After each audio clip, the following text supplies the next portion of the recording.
মহিলা মোর্চার মহিলাদেরকে দিকে দিকে এইভাবে ধর্ষিত হচ্ছে কেন? মুখ্যমন্ত্রীর জবাব দাও, স্বাস্থ্যমন্ত্রীর জবাব দাও, পুলিশ মন্ত্রীর জবাব দাও, জবাব জবাব জবাব তোমায় দিতেই হবে।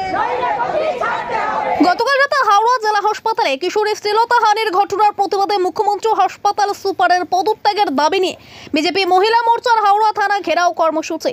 এদিন বিকেল 5:30 নাগাদ বিজেপি নেত্রী ফাল্গুনী পাত্রের নেতৃত্বে হাওড়া থানার সামনে পোস্টার ও প্ল্যাকার্ড নিয়ে বিক্ষোভ প্রদর্শন করেন বিজেপির মহিলা কর্মী সমর্থকরা। আগামী মঙ্গলবার বিধানসভায় ধর্ষণ বিরোধী বিল আনতে চলেছে রাজ্যের শাসক দল।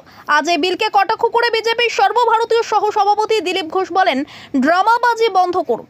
হাওড়া হাসপাতালে সিটি স্ক্যান বিভাগে শনিবার রাতে 13 বছরের নাবালিকাকে যৌন হেনস্থার অভিযোগে উত্তাল হয়ে ওঠে হাসপাতাল চত্বর।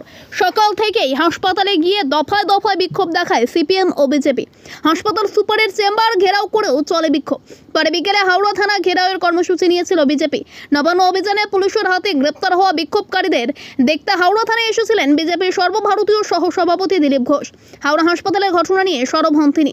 দিলীপ ঘোষ বলেন, গত 14 বছর ধরে একজনই সুপারের পদে বসে রয়েছেন। এটা কিভাবে সম্ভব? নাবালিকাকে সিটি স্ক্যান করতে ভেতরে নিয়ে যাওয়া হলো, অথচ সেখানে কোনো মহিলা কর্মী ছিলেন না। 3-4টে ঘটনা ঘটেছে একদিন। যত দিন যাচ্ছে যেটা কম্পিটিশন লেগেছে। এখানে 13 বছরের মেয়েটির উপরে শ্লীলতাহানি হয়েছে। নিউটাউনে এক ব্যবসায়ীকে হত্যা করা হয়েছে গুলি মেরে। সেখানেই মাধ্যম করে বর্ডারে 7 বছরের মেয়ের উপরে আর রেপ হয়েছে। এই যে ঘটনা ঘটে চলেছে, তার সঙ্গে সঙ্গে এই থানাতে ছাত্র আন্দোলনের 9 জনকে অ্যারেস্ট করে রাখা হয়েছে। তাদের খোঁজ খবর নিতে এসেছিলাম আমি। কালকে কোর্টে অ্যাপিয়ার করা হবে।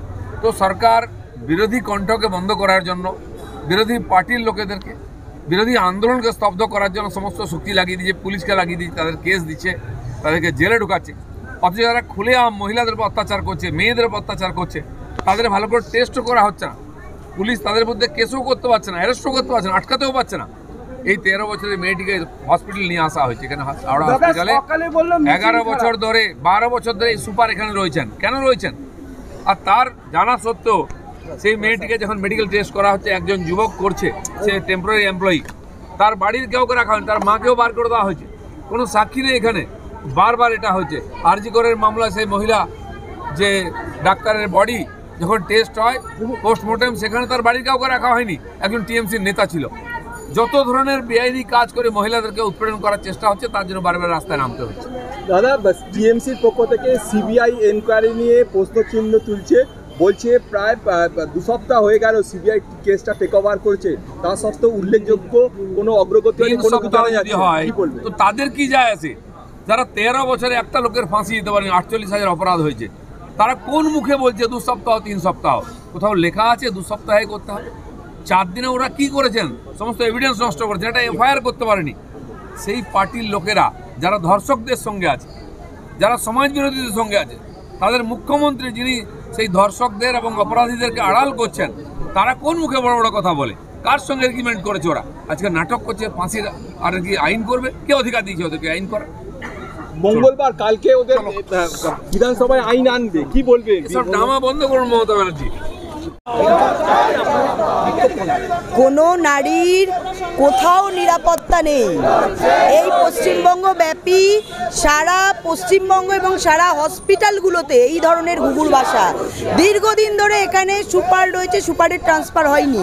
কিসের জন্য? মদ্যপ অবস্থায় যারা এখানে কর্মরত রয়েছে, রাত্রিবেলা তারা অবাধ বিচরণ করেন।